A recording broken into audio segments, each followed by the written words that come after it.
귀한 찬양 감사를 드립니다. 하나님께서는 오늘도 우리가 예배를 사모하며 주님의 은혜를 사모하며 주님의 거룩한 전전에서 모여 우리가 찬양하고 기도하고 예배할 때 하나님의 특별한 은혜가 여러분들의 삶과 일터와 가정 위에 자녀들 위에 넘쳐나게 되시기를 간절히 축복합니다.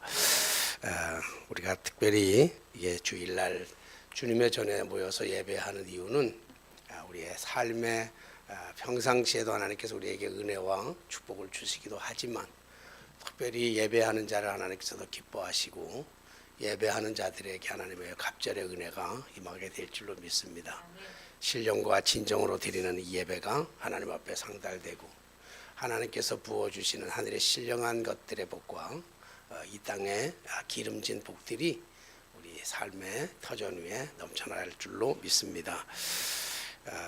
우리 모세 지난주에도 우리가 모세가 태어난 출생의 비밀에 대해서 말씀을 드렸는데 모세의 생애를 본다고 하면 이렇게 3단계로 이렇게 우리가 잘 나눌 수가 있죠.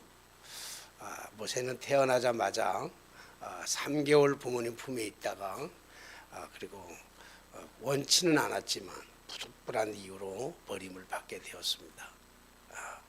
모세가 버림을 받아서 갈대아 이 나일강 그 갈대 숲속이 있을 때 이때 그 일로 계기로 인해서 오히려 파로의 왕 딸 공주 빠딸에게 발견이 되어서 왕궁에서 살게 됩니다. 오히려 히브리인의 출생은 히브리인으로 출생했지만 그가 살아가는 삶은 왕궁에서 호화로운 삶을 부귀와 영화와 권력을 누리면서 40살까지 그렇게 인생을 살아가는 어떻게 보면 인생의 세상에서는 전화 위복 같은 그런 삶을 살아가게 되는 것이죠. 그래서 그 40년 동안 왕궁에서 살아가다가 모세가 비로소 자신의 정체성을 깨닫게 됩니다. 자기가 누구인지를 어디서부터 왔는지 자기가 혈통이 어느 혈통인지 자기가 이집트의 혈통이 아니고 히브리인의 혈통이라고 하는 사실을 깨닫게 되는 순간에 결국 그 히브리인들이 고통을 당하는 것을 보는 것을 견디지 못해 애굽의 군인을 죽임으로 말미암아 그 사건으로 바로의 눈을 피해 가지고 광야로 도망가게 되죠. 자신의 정체성을 깨닫고 하나님의 백성인 것을 깨닫고 또 자기가 히브리인이라고 하는 사실을 깨닫고 나면 오히려 더 큰 복으로 더 큰 은혜로 더 큰 축복으로 다가와야 됨에도 불구하고 모세는 오히려 그 일로 인해서 하루아침에 모든 것들을 다 잃어버리게 되는 것이죠. 명예와 권력과 부와 영광도 다 잃어버리고 광야에 살아가게 됩니다. 광야에서 양을 치는 이드로의 양을 치면서 시보라와 결혼을 하게 되었고 그 속에서 광야에서 약 40년 동안을 그렇게 광야 생활을 하게 됩니다. 한 번도 자기의 손으로 일을 해본 적도 없고 양을 치거나 양 똥을 쳐본 적도 없었지만 그러나 모세는 자신의 정체성을 깨닫고 난 다음에 내가 누구인지를 깨닫고 난 다음에 그런 광야에서 이렇게 양을 치면서 40년 동안이나 긴 세월을 보내게 됩니다. 그리고 드디어 모세가 80세가 되던 그때 하나님께서 호렙산에 모세를 찾아오셨습니다. 그리고 하나님은 모세를 만나 주셨습니다. 하나님은 모세를 만나서 모세에게 사명을 부여하시죠. 부르심의 사명. 그 사명이 우리가 잘 알다시피 그 사명은 이스라엘 백성들을 애굽에서 구원해 내서 그리고 하나님 앞에 진정으로 예배하는 하나님의 은혜를 경험하면서 하나님만을 섬기며 살아갈 수 있도록 부름을 받게 됩니다. 하지만 모세는 그 하나님의 그 부르심, 하나님의 그 사명에 아멘 이렇게 대답한 것이 아니라 오히려 거절합니다. 난 못한다. 그렇게 거절하지만 하나님의 그 강권적인 임재와 강권적인 역사로 모세는 하나님의 말씀을 받아들이게 되고, 그리고 그는 이스라엘 백성들 10가지의 재앙을 통해서 이스라엘 백성들 430년 동안 애굽에 종살이를 하고 있던 이스라엘 백성들을 구원해내서 출애굽을 시작하게 되죠. 그때 나이가 80세. 새로운 인생, 새로운 삶, 그리고 이스라엘의 새로운 지도자로서 이스라엘 백성들을 출애굽을 시켰어요.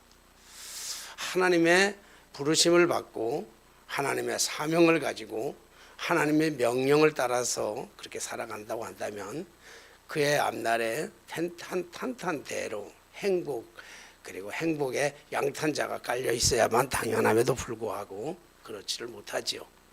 그는 다시 광야의 길을 이스라엘 백성들과 더불어 40년을 돌아서 가게 됩니다. 물도 없는 땅, 풀도 제대로 없는 땅, 먹을 것도 없는 땅, 낮에는 더위와 저녁 때는 밤에는 추위로 인해서 견딜 수 없는 그런 많은 고통의 세월들, 그 세월을 겪어가면서 그리고 40년 광야를 돌아서 드디어 도착한 곳이 어디냐면 바로 모압 땅이다. 이때 나이가 120살입니다. 오늘 본문의 말씀 보니까 모세가 40년을 광야를 돌아서 이스라엘 백성들과 40년을 광야를 돌아서 지금 도착한 땅이 어디냐면 모압 땅이라 하는 거예요. 모압 땅. 모압 땅이라고 하는 것은 요단 동편에 위치한 가나안 접경 지역입니다. 모압 평지에 도착한 모세는 이스라엘 백성들을 모압 평지에 두게 하고 혼자 느보산으로 올라가서 여리고 맞은편 비스가산 꼭대기에 올라가게 됩니다. 그리고 그 속에서 하나님을 만나게 되죠. 비스간 꼭대기에 올라가서 내려다보는 저 풍광들은 정말 아름다운 풍광, 지금까지 볼 수 없었던 그러한 풍광들이었을 겁니다. 넓게 펼쳐진 대지를 바라보면서 마치 첫사랑에 빠진 어린 소녀의 설레임처럼 아마 우리 모세도 가슴이 뛰고 설레었을 것입니다. 그 많은 평야를 바라보면서 말이에요. 그러나 하나님께서 다시 모세에게 길르앗 온 땅을, 그의 눈을 열어가지고 모세의 눈을 열어서 길르앗의 온 땅을 땅까지 보이시고, 또 납달리와 에브라임과 므낫세의 땅과 서해까지의 유다 온 땅들과 네겝과 종려나무 성읍 여리고 골짜기 평지를 소알까지 싹 다 보여주십니다. 너무나 황홀하니만큼 꿈에도 그리던 아름다운 땅, 그 땅을 하나님께서 모세의 눈을 통해서 다 보게 하십니다. 그리고 나서 모든 것을 다 보고 나고 한 다음에, 그리고 난 다음에 하나님께서 이 모세에게 말씀하시는 말씀이 오늘 4절의 말씀입니다.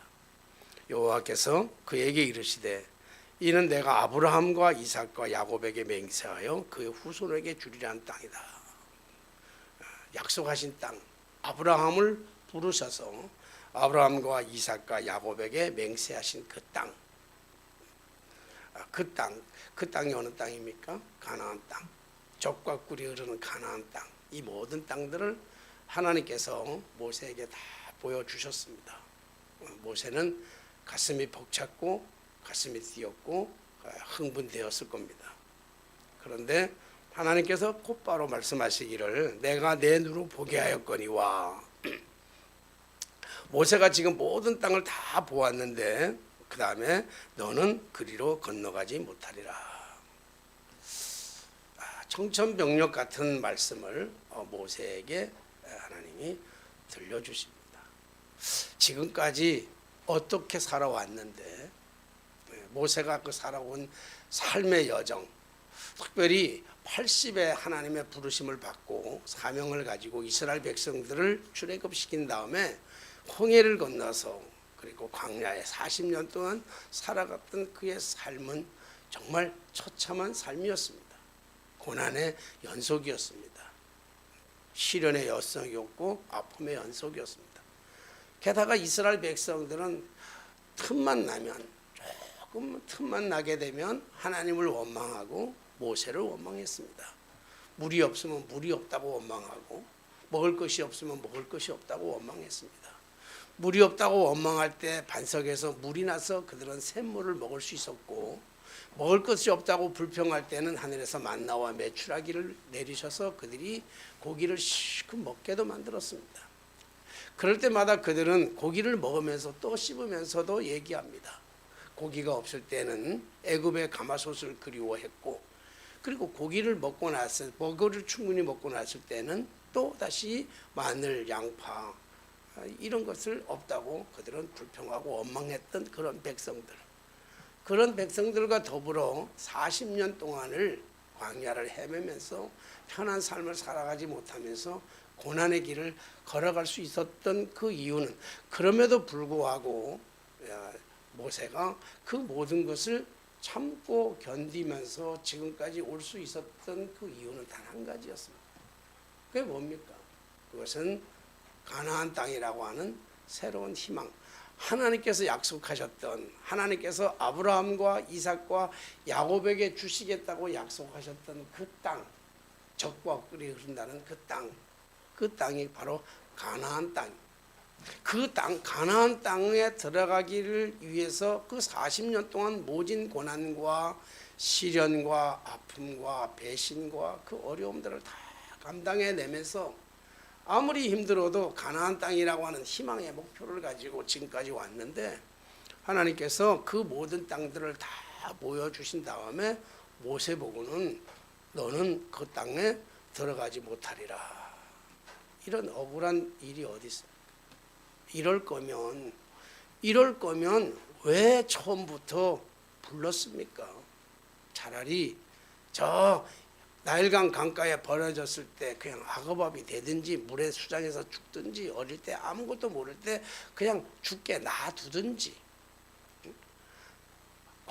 비록 광야의 삶을 살아가지만 그런 아내와 함께 그냥 알콩달콩 양이나 치면서 알콩살콩 그렇게 살게 놔두든지, 하나님께서 찾아오셔가지고 안 가겠다고, 못하겠다고, 나는 자신이 없다고, 나는 실력이 없다고, 나는 말이 우둔하다고 말하는 그 모세를 그렇게 설득시키고 그렇게까지 하나님께서 강권적으로 은혜를 베풀어서 거기까지 지금까지 오게 할 이유가 뭐냐는 말이에요.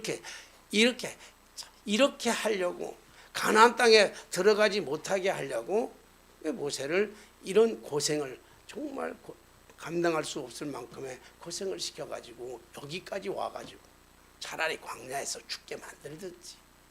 오늘 여기에 보니까 지금 그 땅, 모든 그 바라보는 그 느보산 꼭대기에서 바라봤던 그 광활한 땅들을 바라보면서 하나님께서는 너는 저 땅에 들어가지 못할 것이라. 이럴 거면 차라리 보여주지나 말지요. 안 봤으면 좋잖아. 안 보고 못 들어가면 차라리 좋기라도 하는데 다 보여줘 놓고 못 들어가게 하는 거예요. 왜 못 들어가게 합니까? 도대체 이해할 수가 없네.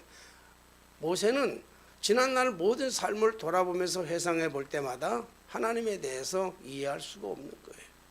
여러분, 우리가 아픔 중에서, 상처 중에서, 배신 중에서 가장 큰 배신이 뭐라고 생각하십니까? 친구에 대한 배신이에요? 자식에 대한 배신입니까? 아니에요. 우리가 배신 중에 가장 큰 배신은 하나님에 대한 배신이 가장 커요. 아파요.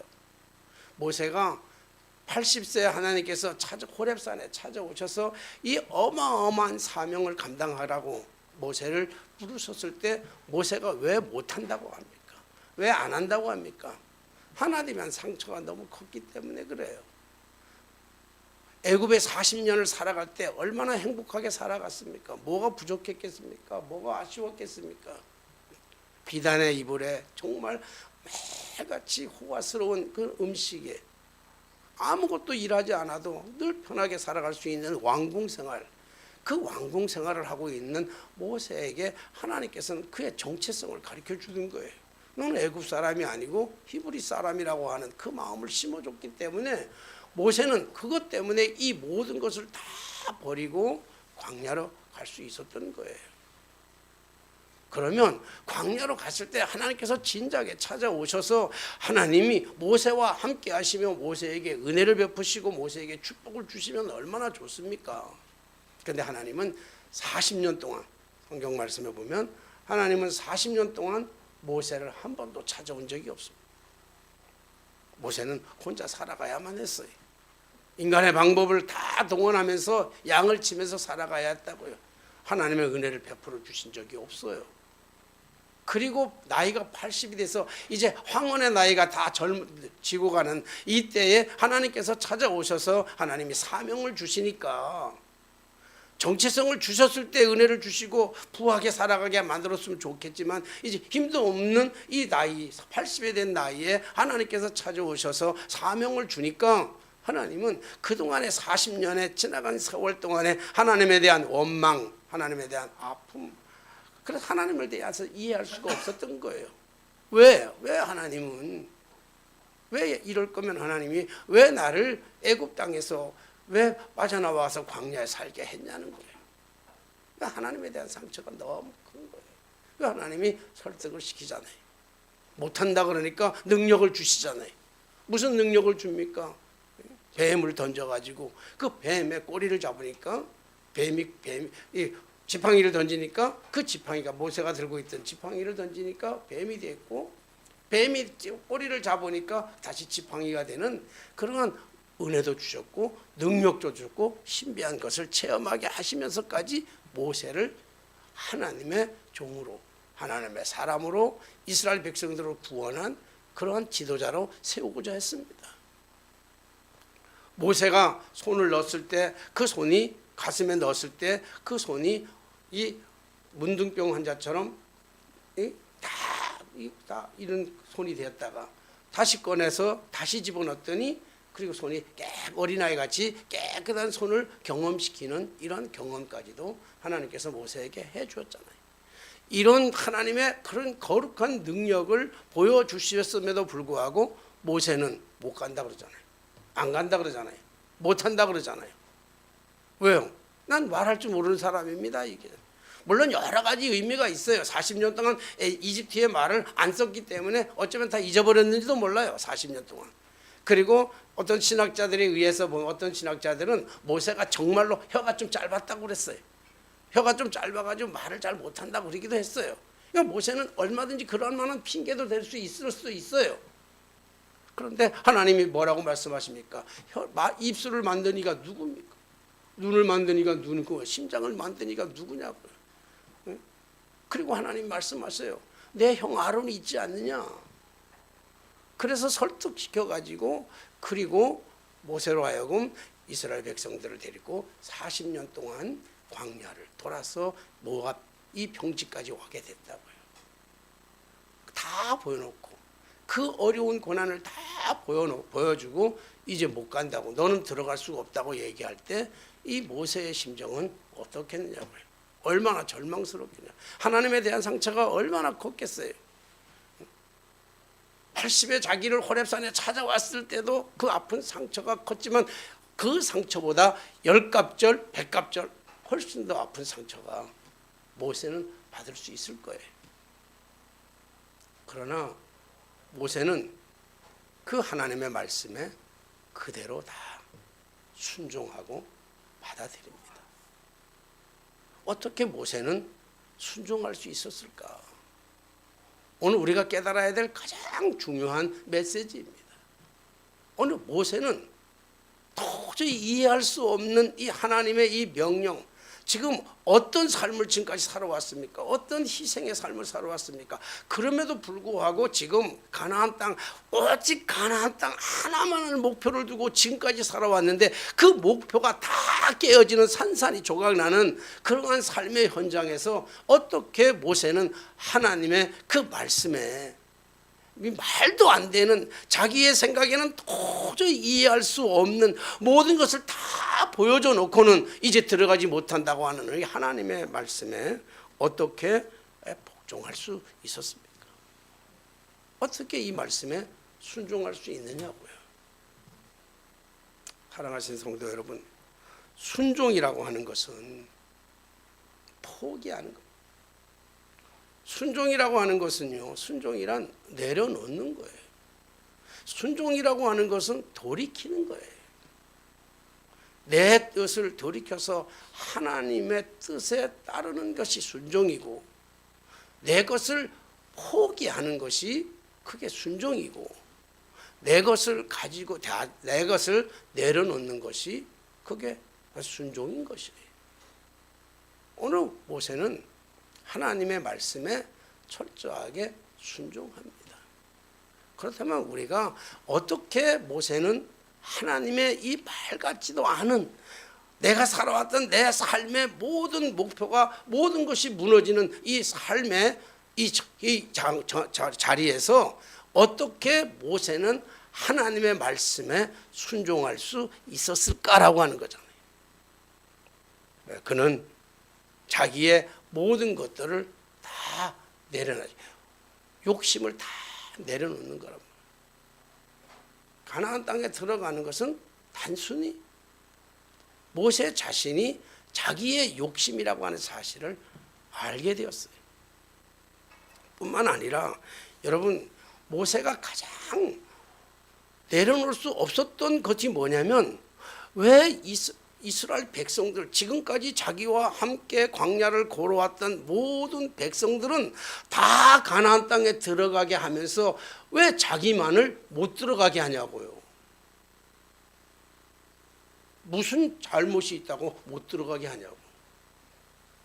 오늘 성경을 보면 모세가 잘못한 것, 하나님 앞에 잘못한 거 있다고 하냐면, 그 무리바에서 물이 나오지 않을 때 이스라엘 백성들이 모세를 향해서 원망합니다. 투정합니다. 물이 없다고 막 투정합니다. 많은 기적을 보여줬음에도 불구하고 이스라엘 백성들이 모세를 향해서 죽이려고 달려들듯이 모세를 원망하고 하나님을 원망합니다. 그럴 때 하나님께서 모세에게 말씀하잖아요. 모세에게 민수기 20장 2절 이후의 말씀에 보면 뭐라고 말씀하십니까? 물이 없는 백성들을 원망하고 있을 때 모세에게 네가 지팡이를 들고 나가서 반석 앞에 나가서 반석에게 명하라. 물이 나오라고 명하라. 그러면 그 물이 나와서 너희 백성들을 먹을 뿐만 아니라 모든 짐승들에게 다 먹고도 남을 만한 물이 그 반석에서 나오겠다고 하는 하나님의 약속입니다. 그런데 모세가 지팡이를 들고 가서 반석에다가 명한 것이 아니라 어떻게 했어요? 반석을 두 번 내리쳤어요. 두 번 내리쳤을 때 그때 반석에서 물이 쏟아지는 그 놀라운 기적을 경험하게 되는 것이죠. 이것이 하나님에 대한 불신앙이라고 얘기합니다. 이것이 하나님에 대한 불순종이라고 얘기합니다. 모세가 하나님 앞에 잘못을 저지른 것이 있다고 한다면 딱 이거 한 번입니다. 오늘 반석에다가 명하라고 말씀하신 그 명령에 따르지 아니하고 얼마나 화가 났으면 왜 그가 반석에다가 자기의 지팡이를 두 번 쳤겠습니까? 패역한 이스라엘 백성들 때문에. 고기를 씹으면서도 고기가 이빨 사이에 끼어 있은 그 순간에도 이빨 쑤시면서도 또 나물이 없다고, 후추가 없다고, 마늘이 없다고, 고춧가루가 없다고 불평한 저 이스라엘 백성들, 지금 물이 또 없다고, 물 없다고 불평하는 그 이스라엘 백성들을 보면서 너무 괘씸하니까, 너무 화가 나니까 반석을 두 번 쳤는데 그게 그렇게 큰 죄입니까? 그렇게 큰 죄라서 정말 가나안 땅에 들어갈 수 없는 겁니까? 그러면 어떻게 예수를 믿겠어요? 어떻게 우리가 하나님을 믿겠습니까? 모세가 뭘 얼마나 잘못했다고? 그 한순간 그 한 번의 실수 가지고 가나안 땅에 하나님이 들어가지 말라고 얘기한다고 한다면 하나님 너무 잔인하잖아요. 이런 하나님이라면 누가 우리가 하나님을 믿고 따르겠느냐고요. 모세는 너무 억울하잖아요.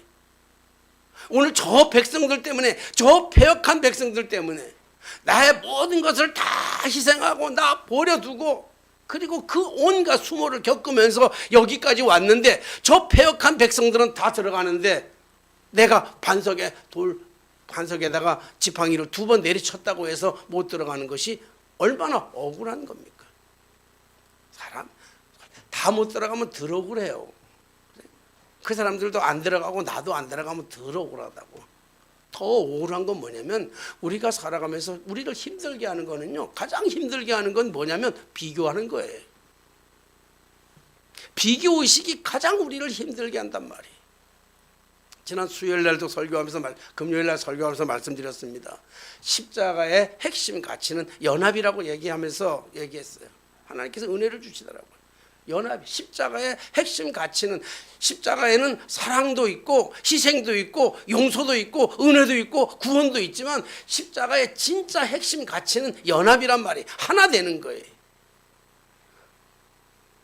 하나가 되지 않고 분리되는 것이 죄고, 죄가 연합이 되지 못한다고 한다면, 분리가 연합이 되지 못한다면 십자가는 진정한 의미가 없는 거란 말이에요. 근데 십자가는 연합인데 뭐의 연합이냐고요? 하나님과 나와의 연합이에요. 그리고 나와 이웃과의 연합이에요. 하나님과 인간의 연합, 인간과 인간의 연합, 나와 이웃과의 연합, 이웃과 이웃과의 연합이에요. 근데 하나가 더 있는 거예요. 그 하나가 뭐냐? 그건 나와 내 안에 있는 나와의 연합이에요. 그럴 때 진정한 연합이 이루어지는 거고 진정한 행복이 있는 거란 말이에요. 내 안에 내가 있어요. 내 안에 또 다른 내가 있다고요. 나는 웃고 있는데 내 안에 또 나는 울고 있다고요. 나는 울고 있는데 내 안에 또 나는 웃고 있다고요. 내 안에 내가 연합이 되지를 못하는 거예요. 나는 용서하고 싶은데, 나는 내 안에 나는 용서하고 싶은데 내 밖에 나는 용서할 수 없는 거란 말이에요. 비교하는 거예요. 비교. 왜 쟤는 잘 사냐고. 저 백성들은 가나안 땅에 들어가는데 왜 나는 가나안 땅에 들어갈 수가 없냐고요. 저들보다 내가 훨씬 더 깨끗하게 살았고 훌륭하게 살았고 정직하게 살았고 헌신하며 살았고 모든 수모를 다 겪으며 살았고 그렇게 살아왔는데 왜 쟤네들은 들어가는데 왜 나는 못 들어가냐고요. 오늘 모세는 이것도 내려놓는 거예요. 이것도 포기하는 거예요.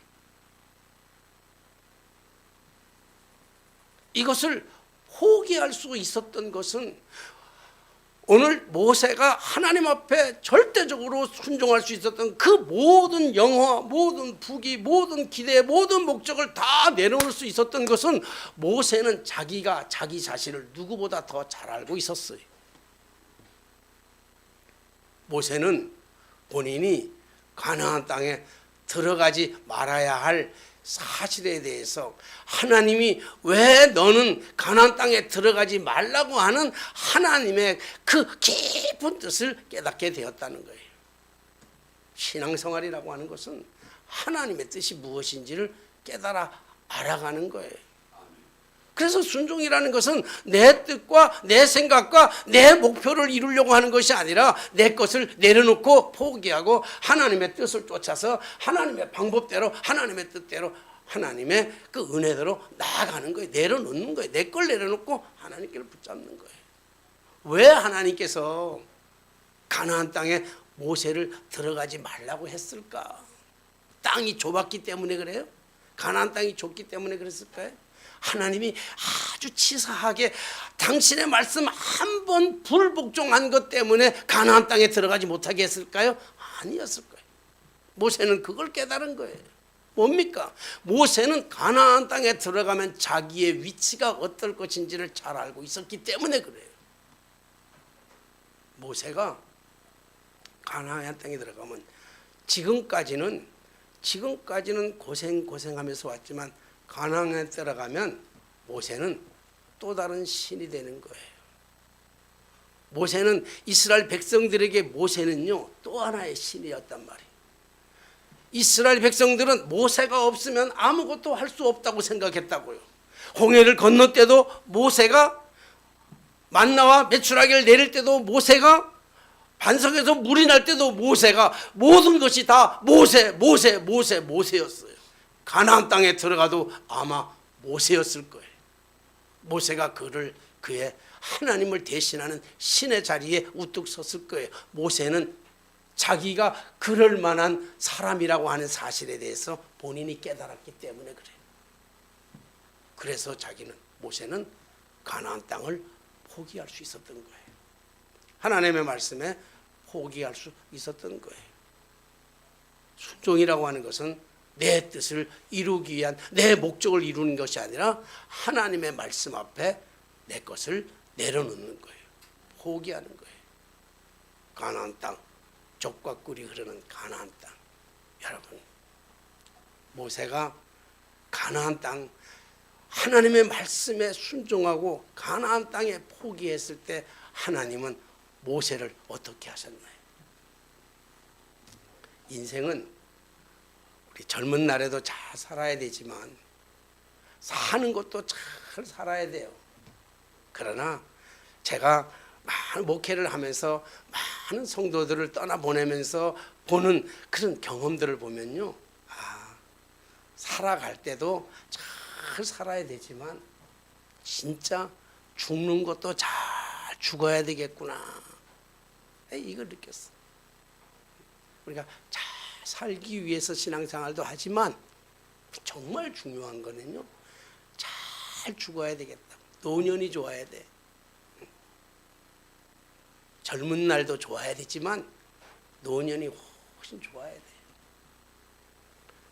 가끔 여러분들에게 제가 속초 상고에 대해서 얘기하고 있지만요, 저는 어릴 때부터 속초에서 한 20몇 년을 살아가지고 속초를 잘 알잖아요. 근데 눈 뜨면, 아침에 눈 뜨고 하루 종일 보면요, 아침에 눈 뜨면 저 아침에 보면 동해바다에서 떠오르는 태양을 매일 봐요. 매일. 비 오는 날은 못 보지만, 흐린 날은 못 보지만요, 날씨가 맑으면 매일 그걸 본다고. 아침에 떠오르는데 새해가 되면 전국에서 그거 보러 내려오는 사람들도 수없이 많지만 저는 아침에 뜨는 태양을 매일 봤어요. 매일. 비만 안 오면 그냥 저절로 보여요. 그리고 또 매일 보는 건요, 비만 안 오면, 흐리지만 않으면 저 설악산 울산바위로 넘어가는 해를 매일 본다고요. 제 경험으로 그래. 제 경험으로. 저는 아침에 동해바다에 뜨는 태양보다요, 저 설악산 넘어가는 울산바위로 넘어가는 해가 몇 배로 아름다워. 인생의 아름다움은 젊은 날의 아름다움이 아니라 끝날 때 아름다워야 돼. 마지막이 아름다워야 된단 말이에요. 모세의 인생은 어떻게 보면 참 마지막이 비참한 것 같지만요, 마지막에 가장 아름다운 삶을 살아간다. 느보산 꼭대기에서 하나님은 그에게 모든 것을 다 보여주잖아요. 그의 나이 지금 몇 살요? 120살이에요. 120살인데도 불구하고 모세가 죽을 때 나이가, 이 7절 말씀, 7절 말씀 같이 한번 읽어볼까요? 7절, 오늘 34장 7절 말씀, 7절 찾으셔서 한번 읽습니다. 시작. 모세가 죽을 때 나이 120세였으나 예, 얼마든지 더 살 수 있어요. 응? 눈이 흐리지 아니하고 다 보이는 거예요. 그리고 기력이 쇠하지 않아서 들노루처럼 그 느보산 꼭대기를요, 들노루처럼 뛰어오를 만큼 그렇게 강건한 체력을 갖고 있었던 사람이. 근데 하나님께서 데려가시는 거예요. 장례식은 어떻게 치렀나요? 장례식은 누가 치러줬죠? 장례식은 아무도 치러진 사람이 없어요. 누가 치러줬어요? 하나님이 치러주셨어요. 하나님께서 친히 우리 모세의 장례식을 치러주신 거예요. 가장 아름다운 방법으로, 가장 화려한 방법으로 천군 천사를 동원해가지고 가장 아름다운 방법으로 모세의 장례식을 치루어줬어요. 그리고요, 여기 오늘 보니까